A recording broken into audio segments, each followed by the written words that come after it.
Okay, you guys, we're now going to take a look on page 284 at exercise 517. And here we'll actually work the problem a couple of different ways.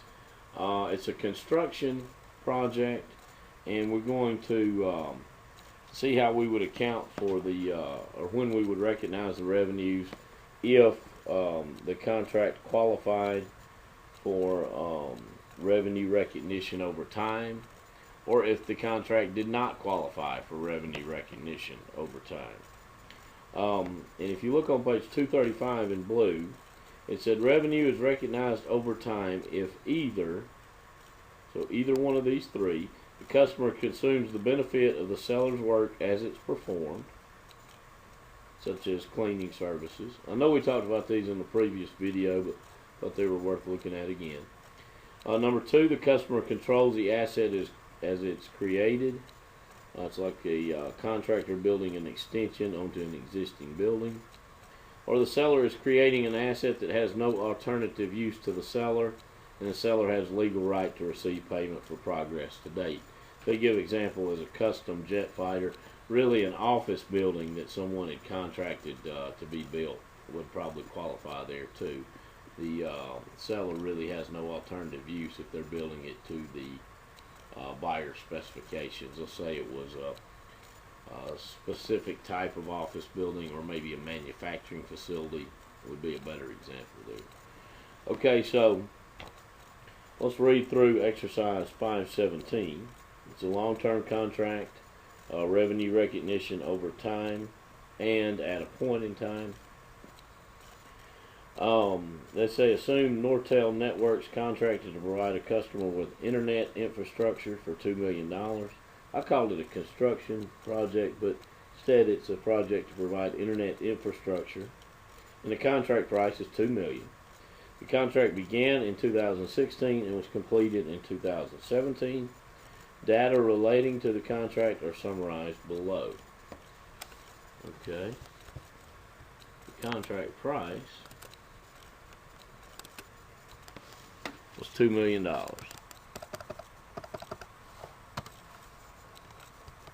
And that's the same both years. Or we'll mainly stick with 2016 to begin with. But the contract price is the same either way. That's how much how much the revenue they're going to earn for the entire job. Okay, in 2016, cost incurred during that year or cost incurred to date by the end of 2016 were $300,000.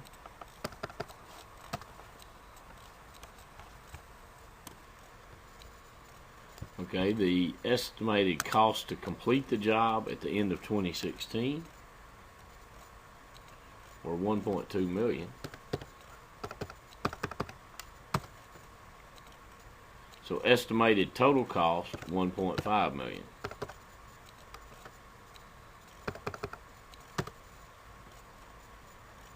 And I got that just by adding those two together. Let's do that instead. I'm going to hit the sum function, and I'm going to just add these two together that way. I just looked at it, knew the amount, but there you go, 1.5 million.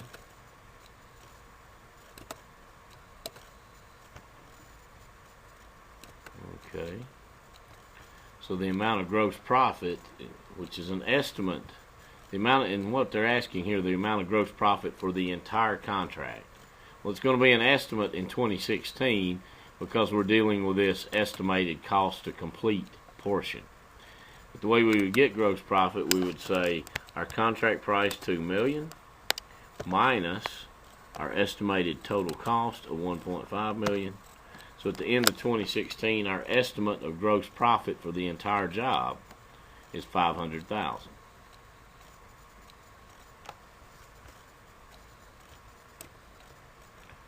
Now our percentage complete, well, what we do here is we're going to say actual cost incurred divided by our estimate of total cost. So based on that estimate of total cost, we are 20% complete with the job at the end of 2016. All right, revenue to be recognized, assuming the percentage of completion method is used for revenue recognition. Okay, here, okay, it's fairly simple. What we do, we want revenue to be recognized, assuming the percentage of completion method is used for revenue recognition. That's assuming we're recognizing the revenue over time and not at a single point in time. So what we do here is take our percentage complete, 20, times our total revenue on the project, 200,000. Excuse me, I did that formula wrong. Equals 20% times our 2 million. And that gives us 400,000 revenue to be recognized in 2016, based on how far along we are with the project. We're 20% complete. I just said 20% of 2 million and got revenue to be recognized, 400,000. Okay, now gross profit to be recognized, assuming the percentage of completion method is used for revenue recognition. Well, all we'd have to do here is take our 20% times the estimated gross profit at the end of 2016, and that gives us 100,000. All right, now we want to do the same thing for 2017. Undo. Sorry. Okay. For 2017, estimate actual cost to date by the end of 2017, $1,575,000.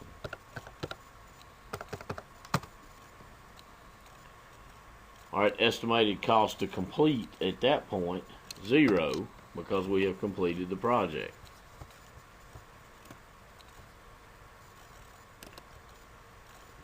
Excuse me, I put this one in wrong. I just read it incorrectly. Actual cost to date. Well, it's going to be the $1,575,000 plus the $300,000 from last year. So we're going to say $300,000 from last year plus this year's cost, $1,575,000. It's $1,875,000. Estimated cost to complete still 0. I'm sorry if that was confusing. What we did there, actual cost to date, well, you got to take the 2017 cost incurred during that year, plus the $300,000 cost incurred in 2016. So the $1,575,000 for 2017, plus our $300,000 here from cell B7, gets us to $1,875,000. 0 are our estimated cost to complete. Estimated total cost would just be the sum of these two, which of course is $1,875,000. So our gross profit, which is going to be our actual gross profit for the whole job at the end of 2017, is equal to our contract price minus total cost, $125,000, way less than we thought it would be.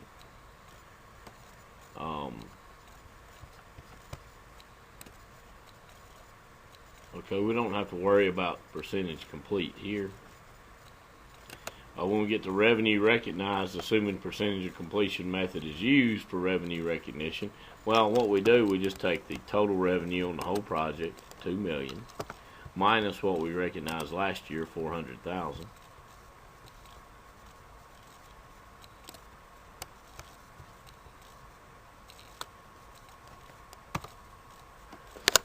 So revenue to be recognized in the second year is $1.6 million, which should make sense. Total revenue on the project is $2 million. For $400,000 was recognized last year, so $1.6 million will be recognized this year. Now, how much gross profit should we recognize in 2017? Well, gross profit on the entire job is $2 million. Minus our total cost on the whole job, $1,875,000. So total gross profit on the whole job is equal to $2 million minus the total cost, so $125,000. but we recognized $100,000 of gross profit last year. So gross profit to be recognized in 2017 would be equal to our $125,000 gross profit on the total job. Again, I got that by the $2 million minus actual cost incurred on the total job, $1,875,000. So it's $125,000 gross profit on the total job, which was way less than we thought it would be at the end of 2016. We must have had some overruns. So gross profit recognized in 2017 would be the $125,000 minus the $100,000 we recognized last year.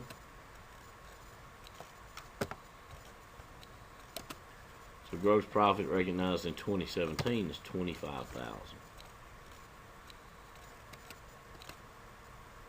We don't really need this number, but we do for that to stay correct. So this is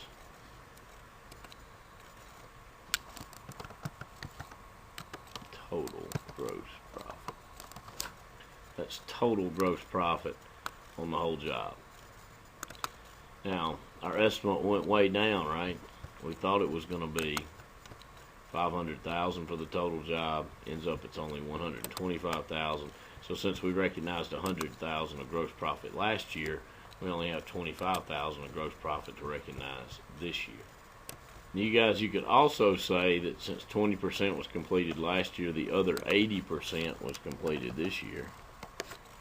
And then you could, to get your revenue to be recognized, you could say the 200 or the 2 million times 80%. Either way, you get 1.6 million. I did it by saying 2 million total revenue on the whole job minus the 400,000 recognized last year. Either way works. But to get this gross profit number, you have to calculate total gross profit on the whole job, which is your contract price minus actual cost to date in the final year,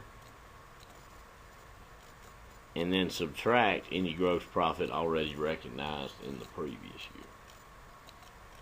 Okay, requirement 2 asks us to compute the amount of revenue and gross profit or loss to be recognized in 2016 and 2017, assuming this project does not qualify for revenue recognition over time. Okay, if that's the case, then in 2016, we wouldn't have recognized any revenue. Gross profit recognized in 2016 would also be 0. In 2017, revenue to be recognized if we're doing it at a point in time would be the contract price, $2 million. And gross profit to be recognized if we're only doing it at a single point in time and not over time would be equal to our contract price minus total cost on the project, or $125,000. So the $2 million in revenue and the $125,000 in gross profit would be recognized in 2017, none in 2016 if this project does not qualify for revenue recognition over time. Okay, now on requirement 3, they want us to prepare a partial balance sheet showing how the information related to this contract would be presented at the end of 2016, assuming Nortel recognizes revenue over time according to percentage of completion. So if we're using this first method, what would the balance sheet look like at the end of 2016? Well, let's take a look at that. We'd have current assets section here, and we'd have accounts receivable. Let's see how much. Accounts, and I'm going to put it in this 2016 column, but of course this is the 2016 balance sheet anyway. Okay, accounts receivable. Let's figure out how much that would be. All right, billings during 2016 were $380,000.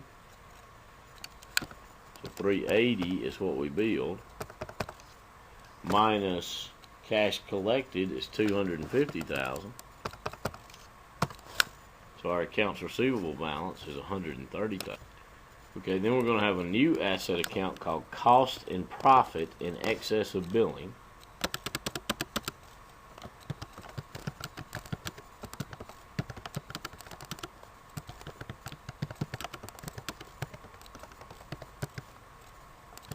Billings. Okay, and this is exactly what it says it is, cost and profit in excess of billings. Okay, what were our costs incurred in 2016? $300,000. Plus our gross profit to be recognized in 2016, $100,000. So it's going to be equal to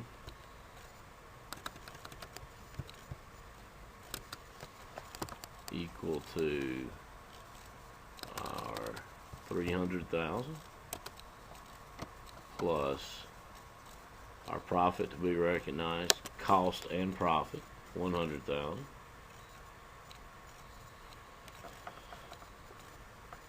minus billings of 380,000.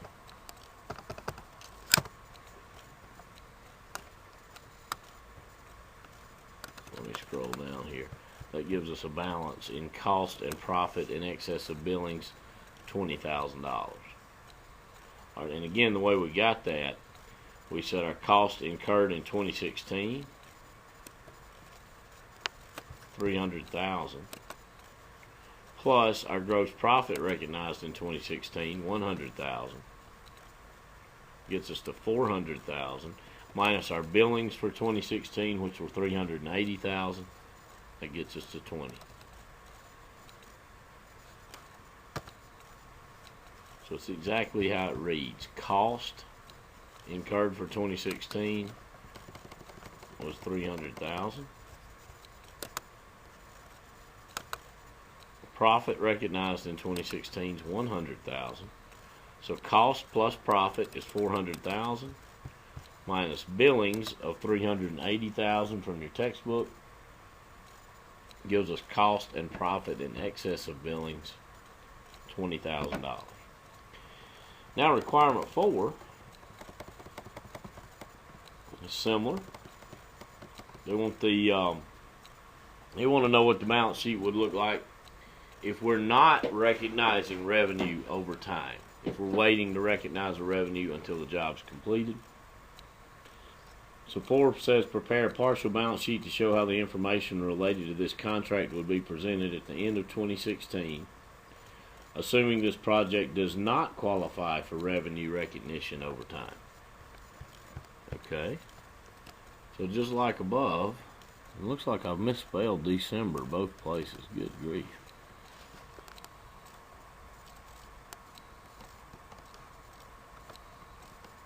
I don't know if it's a spelling error as much as a typing error, but let's.